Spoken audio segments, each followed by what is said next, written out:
Selamat datang di podcast POP, Polisi Oh Polisi. Sensitif, objektif, persuasif, edukatif.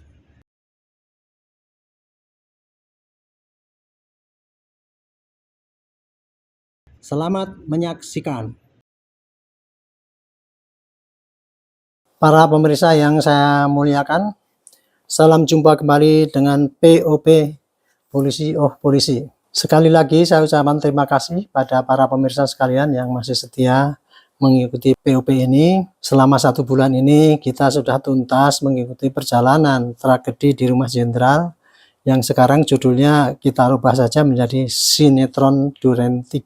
Jadi saat ini kita mencoba fokus ya kepada membicarakan mengenai yang saya sebut sebagai korban-korban sinetron Duren 3.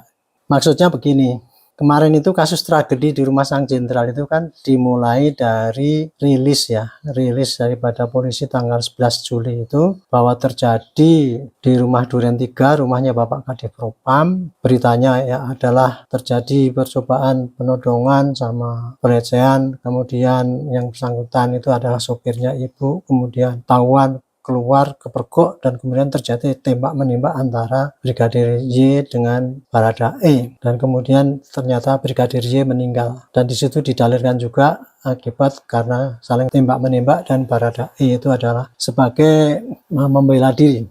Nah itu kasus itu kan jadi mencuat karena sangat banyak kejanggalan dan yang paling menonjol adalah kecurigaan publik kepada polisi. Ini ada apa kok sangat janggal kasusnya dan sangat memalukan polisi. Kira-kira gitu. Jadi kemudian ternyata setelah usut punya usut, kejadiannya kan bukan gitu. Kejadiannya adalah ternyata Bapak FS itu merasa tersinggung kehormatan dan martabat keluarganya sehingga sangat marah sekali dan emosional. Sepulang dari Magelang itu kemudian mengeksekusi Brigadir Y itu dengan memerintahkan ajudan Baradae dan disaksikan oleh RR dan satu lagi siapa saya nggak tahu, lupa namanya. Intinya dieksekusi dengan cara tembakan-tembakan berapa kali itu. Nah, habis itu kemudian bos ini rupanya panik, kemudian menyusun skenario bagaimana cara menutupi kejadian itu, kira-kira gitu. Sehingga dibikin seakan-akan itu TKP-nya adalah terjadi tembak menembak. Nah, anggotanya dipanggil untuk membersihkan TKP itu dan menyusun supaya TKP-nya itu sesuai dengan skenario yang dibikin mendadak itu, kira-kira gitulah. Kemudian dipikirnya kan itu kasus itu kecil ya, tadinya mau ditutup-tutupi aja gitu, tapi ternyata enggak, meledak karena ketika jenazah dikirimkan ke orang tuanya sana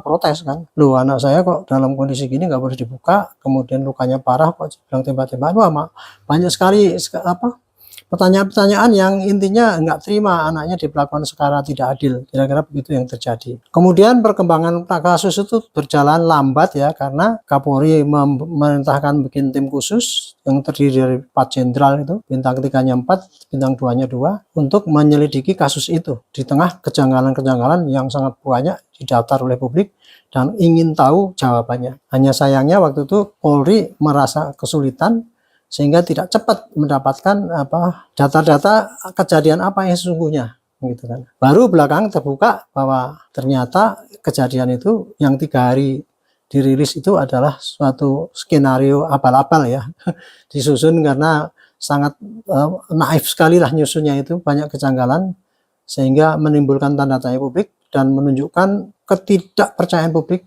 pada polisi, jatuhlah nilai kepercayaan rakyat pada polisi.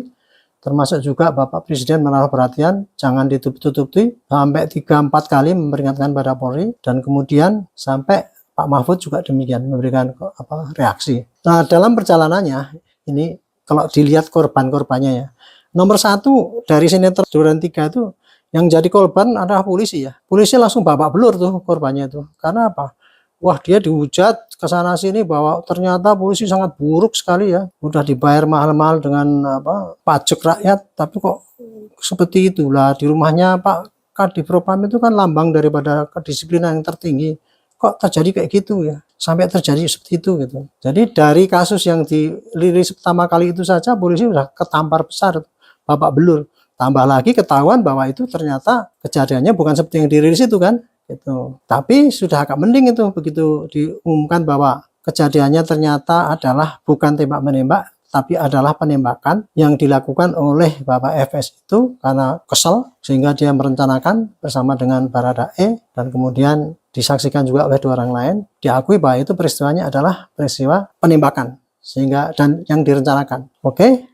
Begitu selesai kasus itu, polisi yang tadinya udah babak belur agak mendingan tuh, karena ternyata tidak semua polisi itu buruk lah. Itu hanya tindakan dari segelintir orang saja, yaitu bapak itu yang sedang khilaf ya, karena marah harkat dan martabat kehormatan keluarganya itu dilanggar oleh Brigadir Y itu, sehingga dia kalap gitu dan kemudian nyuruh anggotanya itu nembak, dan kemudian dia ingin menutupi kejadian itu. Nah, ingin menutupi itulah yang kemudian menambah besarnya luka-luka Polri tadi, babak belur tadi ya, karena dicap ternyata kok sampai segitu ya, seorang jenderal kok bisa berbuat keji seperti itu ya. Tapi di lain sisi juga menutup bahwa polisi ternyata sudah terbuka, bisa mengungkap apa yang terjadi. Dan dari setelah terungkapnya itu agak mendingan sekarang, polisi agak sembuh dikit lah kira-kira gitu ya, karena sudah kepercayaan publik balik lagi dengan diumumkannya tersangka Bapak Jenderal itu, langsung kepercayaan publik naik lagi yang tadinya jatuh terjerembab di bawah itu. Itu jadi intinya satu korban adalah polisi, Bapak belur, karena akibat daripada kejadian di tragedi itu, ditambah lagi kejadian yang dimana Bapak Sambo merekayasa itu untuk polisi ya. Tapi dari yang Bapak belur itu agak sedikit sembuh sedikit lah gitu. Nah yang kedua yang kecebur menurut saya korbannya adalah Kompolnas, kecebur itu di sini karena jebakan sinetron Durian 3 ini. Sehingga menimbulkan korban. Ini saya anggap Kompolnas itu kecebur. Kenapa? Karena Pak Ketua Kompolnas yaitu Pak Beni dulu waktu itu komisioner ya, ketika rilis yang pertama kali itu dianggap menutupi polisi, dianggap jadi corong polisi. Kan Kompolnas itu kan suatu lembaga ya yang dipilih, yang ketuanya adalah Bapak Polhukam, terus Mendagri, kemudian Menkumham, di bawahnya ada komisioner itu, ada 6 kalau nggak salah ya, atau 5 saya lupa. Tapi diantaranya Pak Beni dan Pak Wahyu itu. Pak Beni waktu rilis pertama kali itu, wah dengan gagahnya dia menyatakan bahwa atas kejanggalan-kejanggalan yang disampaikan oleh korban, gitu kan. Dia korban kan menuduh polisi curang, itu bohong. Anaknya itu bukan tembak menembak tapi ditembak, gitu. Kemudian tangannya putus, kemudian ada sayatan dan sebagainya itu. Nah Pak Beni berdasarkan pengamatan beliau dengan stafnya ngecek ke Polres, dapat informasi ternyata itu katanya itu tangannya tidak putus tapi dijahit, mungkin karena kena peluru. Kemudian sayatan itu mungkin dari peluru yang rekoset atau pecah dan sebagainya. Udah sejak itu langsung Pak Beni dianggap, wah ini Pak Beni kalau malah dahsyat lagi tuh, kalau perlu dipecat aja gitu. Di dalam komentar-komentar itu malah lebih nyakitin lagi kalau didengar dari Pak Beni itu. Sampai kemarin ditayangkan di TV itu kan Pak Beni kayak dihakimi, kayak diadili, kayak seorang terdakwa gitu, ditanya, diinterogasi gitu, dan dipojokkan seakan-akan jadi kayak trial by the press gitu kan. Bahwa Pak Beni itu dianggap tidak profesional, masa seorang jenderal pengalamannya banyak dianggap ditipu mentah-mentah oleh itu kan, nggak ngerti. Nah Pak Beni kan bilang, ya memang waktu itu kan dia mendapatkan data yang sumber yang resmi kan dari Polres, Kapolres, nanyakan, ditunjukkan foto-fotonya, ya dia rilis ke situ aja. Jadi intinya Pak Beni waktu itu dibully oleh sinetron itu, sinetron 23 yang dibikin abal-abal oleh Fahmi itu, penasihat ahli Kapolri, yang kemudian dibacakan oleh Karopenmas itu. Karopenmas itu kasihan tuh, korban juga itu. Jadi sampai sekarang kelihatannya Pak Kompolnas ini kecebur belum pentas itu ya, karena masih jadi bulan-bulanan masyarakat bahwa Kompolnas itu yang mestinya itu mengawasi polisi. Kompolnas itu kan tugas pokoknya kan ada 3 ya. 1, memberikan saran kebijakan pada presiden. 2, memberikan saran mengenai pengangkatan dan pemberhentian Kapolri. Dan yang ketiga, menilai, mengawasi kinerja polisi dengan menampung keluhan-keluhan dari masyarakat dan disampaikan pada Polri gitu.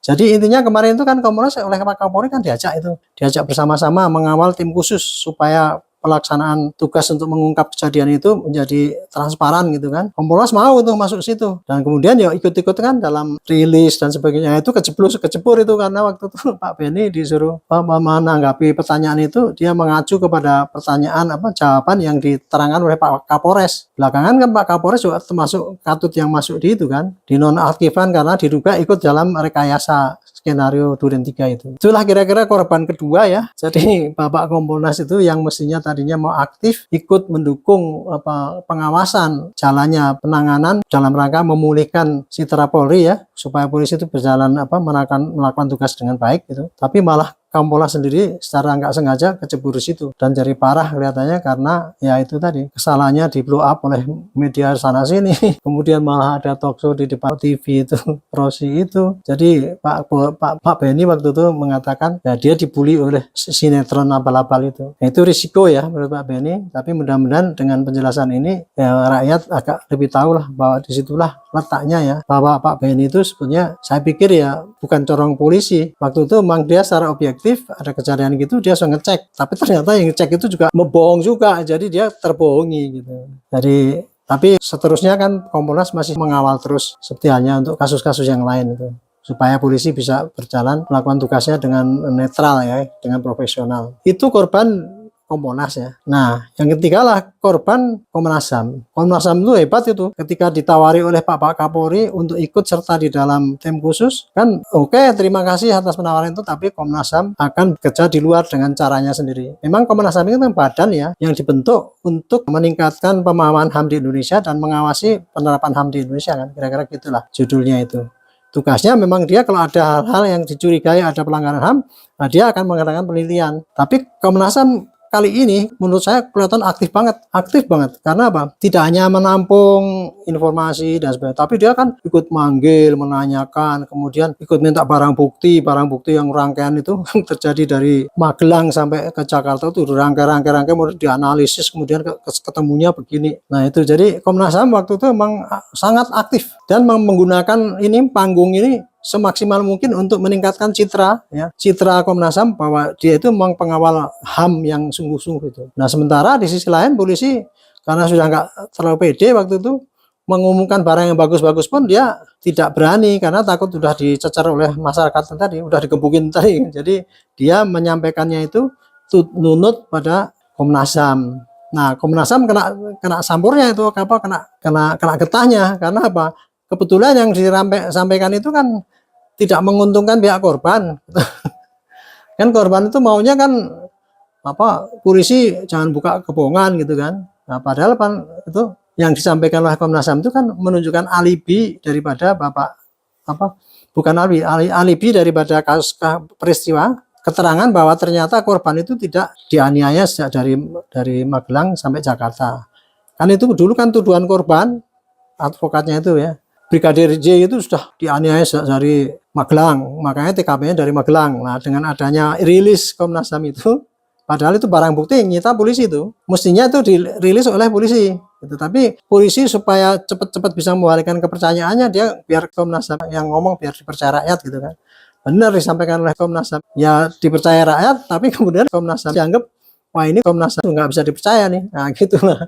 Jadi dalam hal ini saya kira Komnas HAM kena jebakan di sinetron Duren 3 itu, tapi hanya kesandung aja, kecil itu ya. Efeknya nggak seperti Kompolnas itu kecebur ya, karena dianggap pimpinannya sudah nggak benar gitu dan malah dituduh-tuduh yang enggak gitu. Sehingga kalau perlu kenapa kok nggak dicopot, kenapa nggak ditindak gitu. Itu kira-kira reaksi publik ya. Jadi intinya gitulah ya. Jadi kasus ini memang kasus besar menurut saya karena sudah menampar polisi sampai babak belur, kemudian Kompolnas yang ikut menyampaikan keaktifan untuk merilis karena kekeliruan informasi, dia dibully oleh sinetron itu, akhirnya dia juga ikut kecebur, dan kemudian yang Komnas HAM yang sudah aktif bagus selama ini dinilai aktif, tapi kemudian merilis hal yang menguntungkan dari Pak FS itu, akhirnya ya dinilai wah ini sudah masuk angin lah kira-kira.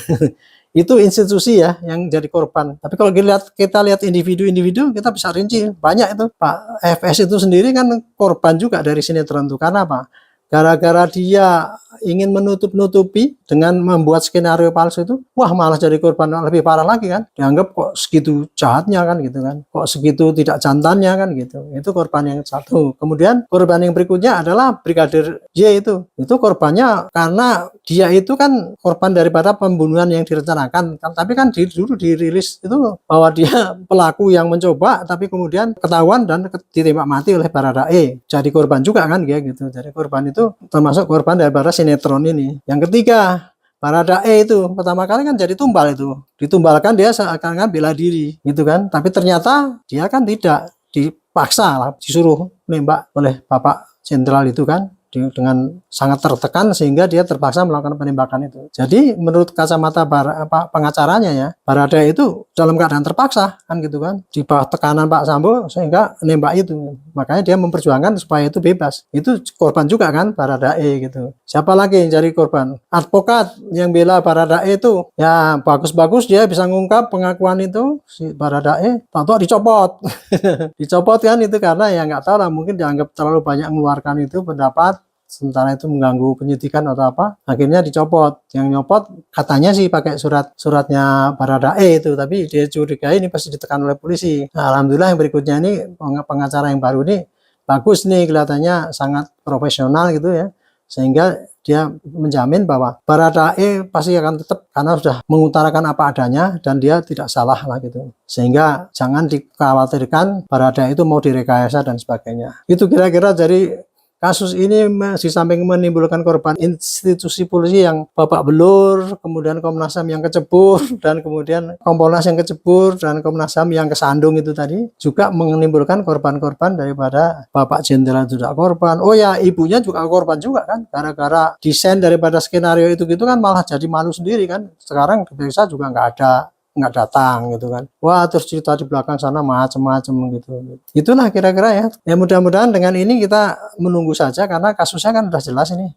Bapak Ferdy Sambo sudah ngaku akan bertanggung jawab pada tindakan semuanya itu gitu. Baradae juga kooperatif sudah menerangkan itu kejadiannya sehingga terungkaplah apa yang terjadi, yaitu skenario yang abal-abal itu. Dan kemudian dari pihak keluarga semua tuntutannya juga sudah dikabulkan kan. Penguburan secara militer, otopsi ulang, apalagi laporannya diterima, kemudian istilah tembak-menembak diganti menjadi penembakan dan direncanakan, itu sudah terkabul semua.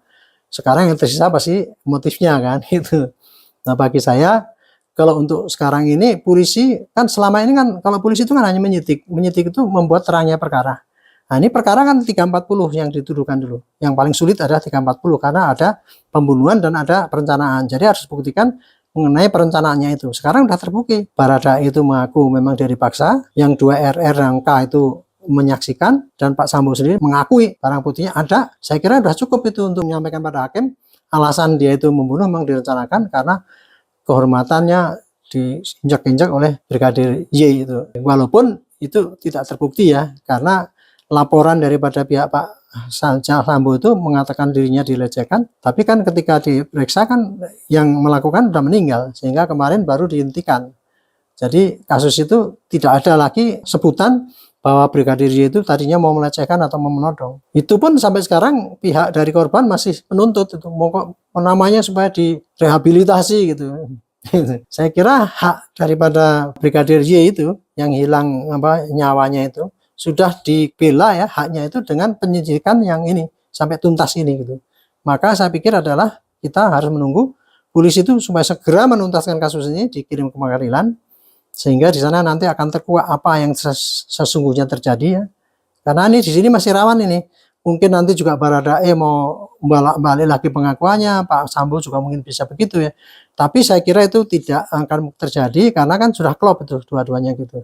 Nanti kalau malah dia itu bolak-balik mungkin malah dianggap itu menyulitkan penyidikan, malah menambah beban hukumannya gitu. Jadi mudah-mudahan kasus ini akan segera diproses oleh polisi, selesai itu dan disidangkan. Adapun kalau ingin tahu motif-motif apa itu memang publik pasti akan pengen tahu ya, cerita yang sesungguhnya kan yang menarik-menarik gitu. Tapi itu saya kira sudah bukan beban polisi lagi. Dan mudah-mudahan dengan bisa menyelesaikan ini kasus dengan cepat, nama polisi yang tadinya kecebur babak belur tadi itu mungkin bisa sembuh kembali lah dengan kerja keras polisi yang diawasi oleh Kompolnas yang malah justru kecebur, dan Komnas HAM yang cuman kesandung itu. Saya kira itu ya, ini obrolan nggak begitu penting kelihatannya, tapi mudah-mudahan bisa menambah pemahaman masyarakat lah di dalam melihat kasus-kasus ini, sehingga tidak nanti cenderung hanya wah itu Pak Benny kalau digantung dan sebagainya, sampai ada yang gitu kan. Itu kan hanya karena kekeliruan pandang atau pengertian daripada itu. Karena pada dasarnya saya kira Pak Kompolnas bukan jadi juru bicara polisi, dan Komnas HAM pun juga sangat aktif untuk membuktikan bahwa ini penanganan transparan, dan nanti jangan dipertanyakan lagi itu sah apa tidaknya atau fair apa tidaknya.